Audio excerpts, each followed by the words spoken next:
Hello and welcome everyone. I'm Greg Kell.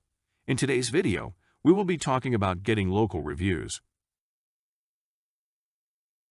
Let's start with a little information about us. My company focuses on delivering the AI-driven big data advantage to innovative business owners. Our gift to you, free production of custom trust-building website plus a trust-building video. 30-day 100% money-back guarantee. Here's what we're covering in today's presentation. 1. How to implement a review acquisition strategy. 2. Review acquisition don'ts. 3. Tips for earning more local business reviews. How to implement a review acquisition strategy. Now that you've taken a look at the big picture of reviews and created your list of the most important review sites for your business, it's time to get down to brass tacks, creating a strategy for getting local business reviews. This is where your ingenuity, perseverance, and creativity all come into play, developing the internet reputation you need to earn to instill trust in consumers while simultaneously influencing your business's visibility.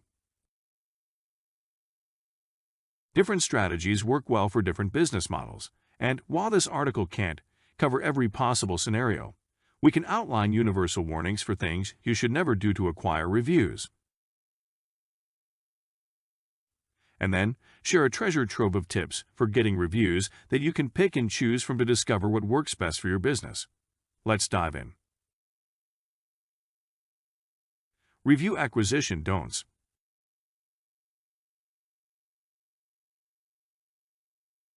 Any business that values its reputation, rankings, and revenue should avoid these mistakes. Don't pay for reviews. Don't pay customers for reviews, and don't pay marketers who pay consumers to post reviews. Don't pay anyone to post reviews while posing as customers. Customers should always post their own reviews directly on all third-party platforms. Neither you nor your marketers should post reviews on their behalf. Don't review your own business or prompt your staff to review it. All reviews for your business should come directly from your customers.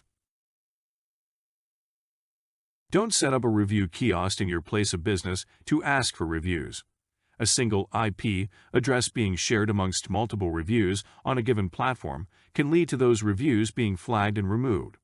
Sometimes even reviews that come from the same wireless network can cause review filtering, but there's not much you can do to control customers reviewing you this way.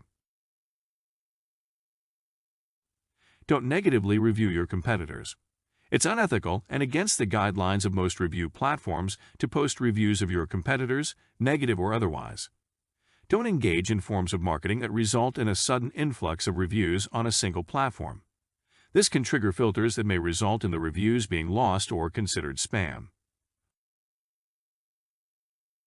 Don't narrow your focus to a single platform. Diversity in where your business has reviews posted is insurance against reputation loss should something happen to your reviews on any one of the platforms. Don't harm your reputation with unprofessional owner responses to negative reviews. Always respond to negative reviews in a way you feel will assure future customers of your professionalism, honesty, and excellent customer care. Don't ignore the guidelines of specific review platforms.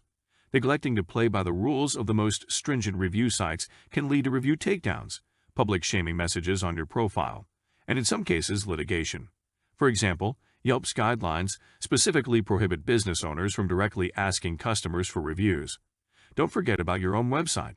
It's a very important platform for featuring honest reviews and testimonials. That may seem like a lot of don'ts, but once you've mastered avoiding these potentially disastrous pitfalls, you're ready to start experimenting with a variety of techniques for encouraging consumers to review your business. With a little trial and error, you can hit pay dirt with the right combination of these efforts. Tips for earning more local business reviews. 1. A recent survey found that 25% of consumers only leave reviews if their experience was really good, and another 33% only leave reviews if an experience was really good or really bad. In other words, extremely positive and extremely negative experiences appear to drive most reviews. Taking this into account, the in-store experience you provide customers is the most significant factor in the number and sentiment of the reviews you will receive, so it pays to deliver the best customer experience possible. The empathy and generosity of your customer service policies, the fine detail and regularity of your staff training, your quality control measures, and the culture of your business are all vitally important to earning a competitive volume of positive reviews. Delighting customers and exceeding their expectations is the foundation for any strategy for earning positive reviews. 2. Businesses with brick-and-mortar locations can make use of in-store signage to encourage reviews. Consider banners, business cards, brochures, receipts, window clings, menus, and flyers as vehicles for communicating both your desire for in-person feedback and your appreciation for online feedback.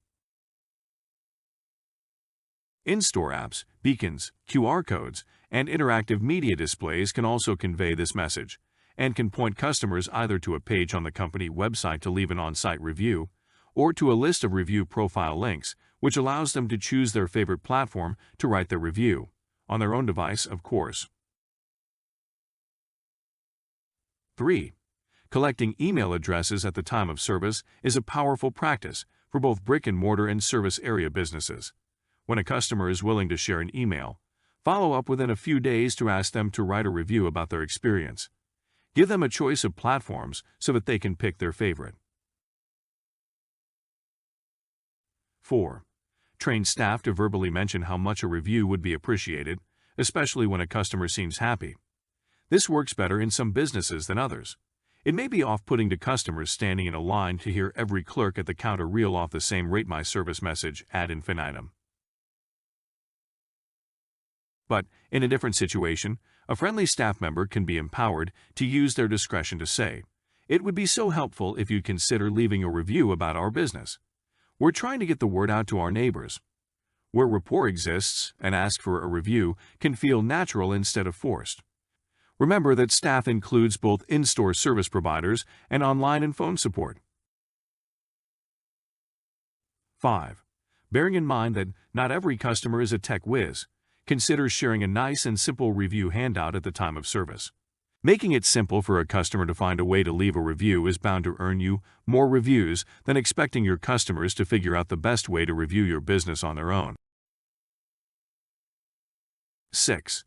On your website's own reviews or testimonials page, showcase links to your third-party review profiles, or create a separate page on your website just for that purpose. This helps by offering alternative favorite places to leave a review that may feel easier for the customer, and by encouraging customers to join the party when they see how many other people have reviewed your business. Here's a great list of review badges and widgets for your website. 7. Use social media to ask specific questions about a particular facet of your business, directing followers to respond by leaving a review on their choice of 2 or 3 platforms. For example, a restaurant might ask if there was an older menu item that was removed that customers really miss. The business owner could ask customers to mention that in their review as a vote for bringing it back. Or, for another example, a luxury hotel might take the same approach, asking customers to mention what the best view is from the establishment and why they like it.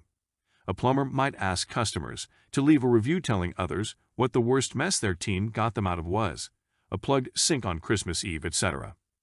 This approach allows customers who have stories they'd be willing to share in the form of a review to speak up if it's suggested to them. 8. Respond to as many reviews as you possibly can. Numerous review platforms permit you, as the business owner, to respond to reviews. Your first duty is to respond well to negative reviews, but dedicate any time you can set aside to respond personally to the positive reviews as well. Many reviewers feel that if they take the time to leave a good review of a business, it's only common courtesy to receive a thank you from the company. Avoid the very impersonal and robotic-feeling strategy of using the same verbiage for all owner responses. Your message of gratitude can be brief in length, but it should be uniquely worded.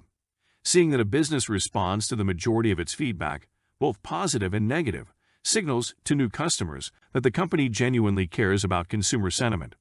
It provides an added incentive for these new customers to take a moment to share their own experiences. 9.